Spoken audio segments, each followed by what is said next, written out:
பண்பான உள்ளங்களுக்கு எனது பணிவான வணக்கங்கள். என்னடா சாந்தி சூப்பர் அட்டையரில் இருக்கான்னு தானே பார்க்குறீங்க. நான் செட்டும் முண்டும் எப்படி கட்டுறதுன்னு ஒரு டுட்டோரியல் ரீல்ஸில் போட்டிருக்கேன், ஷார்ட்ஸ் வீடியோவில். அதனோட ஷூட் இப்போ தான் முடிஞ்சது, அதனால அதே அட்டையரில் இருக்கேன். இன்னைக்கு நம்ம பார்க்க போகிற வீடியோ என்ன தெரியுமா? போகான்னா பயப்படுறதுக்கு ஒன்றும் இல்லை, சாதா அவல் உப்புமா இருக்குல்ல, அதான் கொஞ்சம் ஸ்டைலாக. ஹிந்தியில் போகான்னா அவல். நார்த்தில் இந்த அவல் உப்புமா பயங்கர ஃபேமஸ். நம்ம சாதா அவல் உப்புமா இருக்குல்ல, அதை விட இதில் கொஞ்சம் வித்தியாசங்கள் இருக்கும். அது எப்படி செய்கிறதுன்னு பார்த்துட்டு வருமா? ஃபர்ஸ்ட் நம்ம தொடங்குறதுக்கு முன்னாடி இந்த 1 கப் அவல் எடுத்து வச்சுருக்கேன். ஒரு பவுலில் போட்டுட்டு தண்ணி ஊற்றி இதை 2 தடவை நல்லா கழுகி ஊற்றிட்டு புது தண்ணி எடுத்து வச்சுட்டு பார்ப்போம். இந்த அவல் நான் 2 தடவை கழுகி எடுத்துகிட்டு வந்திருக்கேன். ரொம்பையும் கழுகி வெள்ளன்னு ஆக்குனா அதில் உள்ள பி காம்ப்ளெக்ஸ் போயிடும். அந்த ரெட் கலரில் தான் அதில் சத்து இருக்குது. அதனால் ரொம்ப கழுக வேண்டாம், ஆனால் கழுகணும். அதில் உள்ள இந்த நெல் உமிலாம் இருக்கும், அதெல்லாம் போகிற மாதிரி கழுகணும். 2 தடவை கழுகி தண்ணி ஊற்றி ஊற வச்சுருக்கேன். வச்சுட்டு தான் நம்ம கட்டிங் ஸ்டார்ட் பண்ணுறோம். ஏன்னா இது ஒரு 10 நிமிஷம் ஊறினா தான் அவல் நல்லா இருக்கும். இப்போ ஃபஸ்ட்டு ஆனியன் கட் பண்ணிக்குவோம். பார்த்தீங்களா, புது கட்டிங் போர்டு.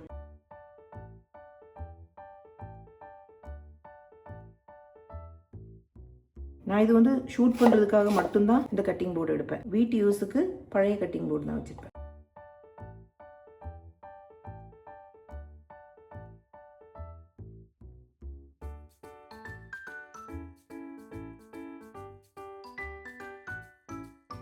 வெங்காயம் உங்களுக்கு எவ்வளோ வேணுமோ அவ்வளோ போட்டுக்கலாம், மனசு போகல போடலாம். நான் கம்மியாக தான் இன்றைக்கி உண்டாக்க போகிறேன், அதனால் ஹாஃப் வெங்காயம் போதும்னு நினைக்கிறேன். இது மாதிரி மிளகாவும் அதே மாதிரி உங்கள் காரத்துக்கு தகுந்த மாதிரி மிளகா எவ்வளோ வேணுமோ அவ்வளோ போட்டுக்கலாம். நான் இன்றைக்கி 1 மட்டும் போட போகிறேன், ஏன்னா நான் ஒரு போர்ஷன் தான் உண்டாக்க போகிறேன்.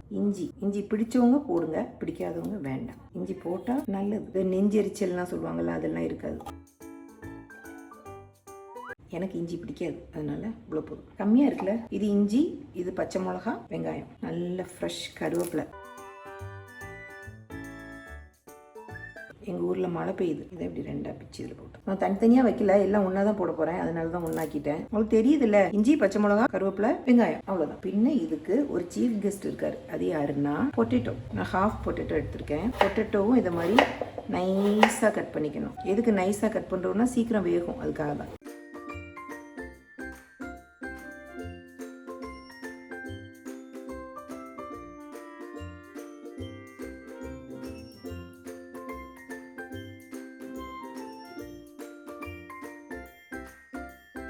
இது நான் ஹாஃப் பொட்டேட்டோ தான் எடுத்தேன், பெருசு, அதனால் அதுலேயும் ஹாஃப் போதும். ஏன்னா நான் சொன்னேன்ல, ஒரு போர்ஷன் தான் உண்டாக்க போகிறேன், ஒரு ஆள் சாப்பிட்ற அளவுக்கு தான் உண்டாக்க போகிறேன், அதனால் இது போதும். பொட்டேட்டோ நிறைய போட்டிங்கன்னு வச்சு அது ஒன்றும் தப்பு ஒன்றும் இல்லை. உங்களுக்கு பொட்டேட்டோ ரொம்ப பிடிக்கும்னா நிறைய போட்டுக்கலாம். அது போகாவை விட பொட்டேட்டோ நிறைய ஆயிரும். இது தண்ணியில் போட்டு வச்சுருவோம், இல்லைன்னா கருத்துரும். போய் அடுப்பத்தை வைப்போமா? ஃபர்ஸ்ட் நம்ம அடுப்பத்தை வச்சுக்குவோம்.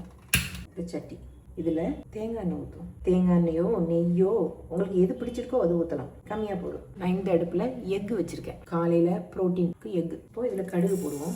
இப்போ இது கடுகு வெடிச்சிருச்சு, இது போடுவோம். வெங்காயம், மிளகாய், இஞ்சி, கருவேப்பிலை. இந்த வெங்காயம் வதங்குறதுக்கு கொஞ்சமாக உப்பு. இன்னைக்கு பூஜா குட்டி இல்லை, பூஜா குட்டி ஒரு மீட்டிங் போயிருக்கா. எனக்கு மட்டும்தான் இன்னைக்கு காலையில் பிரேக்ஃபாஸ்ட், அதனால கம்மியாக தான் உண்டாக்குறேன். வெங்காயம் இவ்வளோ வதங்கினா போதும். இப்போ இதில் வெட்டி வச்சுருக்கோம்ல பொட்டேட்டோ, அது போதும்.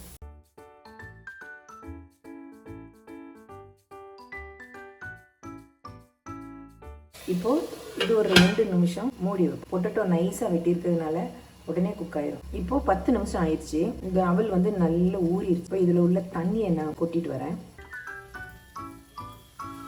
இப்போ இதில் கொஞ்சமாக மஞ்சள் பொடி போடுவோம். இது ஆப்ஷனல் தான், கொஞ்சம் கலர் கிடைக்கிறதுக்காக, பார்க்க அழகாக இருக்குன்றதுக்காக. திருப்பியும் ஒரு 1 நிமிஷம் மூடி வைப்போம். இப்போ இந்த பொட்டேட்டோ ஆல்மோஸ்ட் குக் ஆயிடுச்சு. இதில் இந்த அவல் போடுவோம். அவல் இன்னமும் கட்டி அவல் இருக்குது, அது போட்டிங்கன்னா கொஞ்சம் இதுக்கு மேலே தண்ணி தொளிக்கணும். இது மீடியம் அவல் தான், அதனால் இது போதும். இதுக்கு தேவையான உப்பு போடுவோம். ஏற்கனவே பொட்டேட்டோவுக்கு போட்டிருக்கோம், அதனால் இது போதும் உப்பு. இந்த போகாக்கு ஹைலைட் எது தெரியுமா? இது ஆப்ஷனெல்லாம் கிடையாது, போடுங்க, போட்டால் தான் நல்லாயிருக்கும். கொஞ்சமாக சுகர், ரொம்ப வேண்டாம். இதனால உப்புமாக்கு சிலவங்க சுகர் தொட்டு சாப்பிடுவாங்கல்ல, அதுக்கு இது பரவாயில்ல. இல்லை, இதை நல்லா கிளறி கொடுக்கணும். இந்த உப்பும் சுகரும் எல்லா இடத்துலையும் படுற மாதிரி கிளறி கொடுக்கணும். இதில் இந்த சுகர் கொஞ்சமாக சேர்க்குறோம்ல, அது ஒன்றொன்னரை டேஸ்ட்டு. அது சேர்த்து பாருங்கள், அப்போ தான் தெரியும். இப்போ இதெல்லாம் இப்படி சேர்த்து வச்சுட்டு இதில் கொஞ்சமாக தண்ணி தெளிச்சுக்குவோம். நான் அடி பிடிக்காமல் இருக்கும், நல்ல வேகவும் செய்யும். நான் அடுப்பு குறைச்சி தான் வச்சுருக்கேன். இப்போது இதை மூடி வச்சுருவேன். இனி ஒரு 2-3 மினிட்ஸ் கழிஞ்சிட்டு பார்ப்போம். இது வந்து இப்போ 2 நிமிஷம் ஆச்சு. இது திறந்து பார்க்குமா? நல்லா கிளறிட்டு இப்படி தட்டி பொத்தி வேவிக்கியா அப்படின்னு சொல்லுவாங்க மலையாளத்தில். தட்டி பொத்தி another 2 minutes இருக்கும்.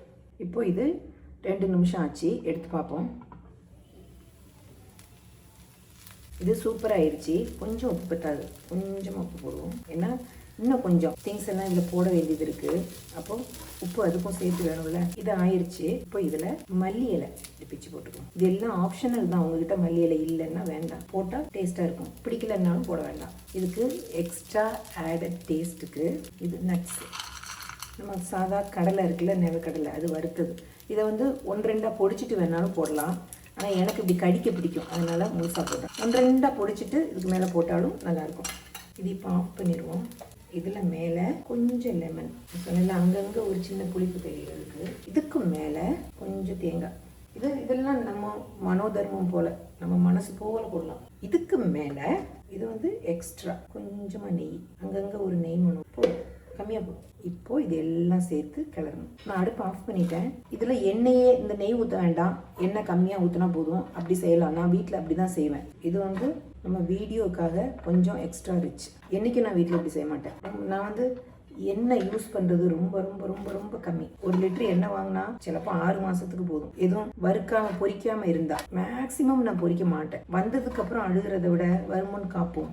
எண்ணெய் சேர்க்கணும், கொஞ்சத்துக்கு கொஞ்சம் எண்ணெய் சேர்க்கணும். ஒட்டு எண்ணெய் சேர்க்காமல் இருந்தாலும் நல்லது கிடையாது, ஆனால் கம்மியாக சேர்க்கணும். இப்போது இது ரெடி. இது எப்படி சாப்பிட்றதுன்னு பார்ப்போமா? இது நம்ம பிளேட்டில் எடுக்குமா? நான் வந்து காலையில் கம்பல்சரி 1 or 2 எக் எடுத்துக்குவேன். ப்ரோட்டீன் அது இப்போ சுகம் இல்லாததுக்கப்புறம் கண்டிப்பாக எடுக்கணும். எடுக்காட்டா அது டாக்டர்கிட்ட காமிச்சு கொடுத்துரும். அதனால் அதுக்கு பயந்து போய் எடுத்துருவேன்.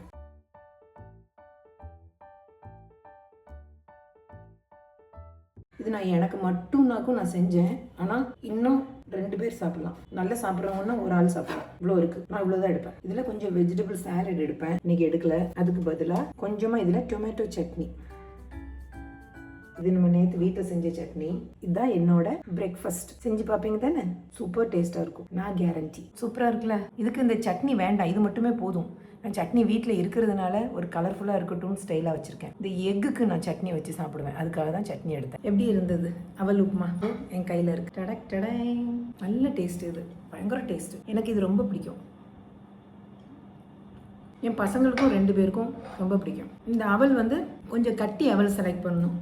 எங்கள் அம்மா எனக்கு அம்மா வீட்டுக்கு எத்தாப்பில் காதி கிராஃப்ட் அங்கே சொல்லி வச்சு வாங்கி கொடுப்பாங்க. அம்மா போய் 2 வருஷம் ஆச்சு. ஆனால் இப்போவும் எனக்கு ஃப்ரிட்ஜில் இருக்குது அவல். எமோஷனல் ஆகக்கூடாது. இந்த அவல் உப்புமாவில் வந்து நம்ம சாதாரணமாக செய்கிற மாதிரி இல்லாமல் நம்ம பொட்டேட்டோ போட்டிருக்கோம், கொஞ்சம் சுகர் போட்டிருக்கோம், லெமன் பிழிஞ்சிருக்கோம், மல்லி இலை போட்டிருக்கோம். இனி இதில் எள்ளு வறுத்துட்டு போடலாம். நான் இன்றைக்கி போடலை. எள்ளு வறுத்துட்டு போட்டாலும் அது நல்லாயிருக்கும். நம்ம எள்ளு வந்து ஏதாவது ஒரு வகையில் சேர்க்கணும்ல, அதனால் இதிலெல்லாம் போட்டால் பிள்ளைங்க தன்னால் சாப்பிட்ருவாங்க. இது பயங்கர டேஸ்ட்டாக இருக்கும். கண்டிப்பாக செஞ்சு பாருங்கள். கட்டி அவல் வாங்கி செஞ்சு பாருங்கள். ரொம்ப நைஸ் அவல்னால் அப்படி குழஞ்சி போயிடும். ரெட் கலர் அவல் இருக்குல்ல, சம்பா அவல்னு சொல்லுவாங்கள்ல, அது வந்து ரொம்ப ரொம்ப நல்லது உடம்புக்கு. இப்போது அடுத்த வீடியோவில் பார்ப்போமா? தேங்க்யூ.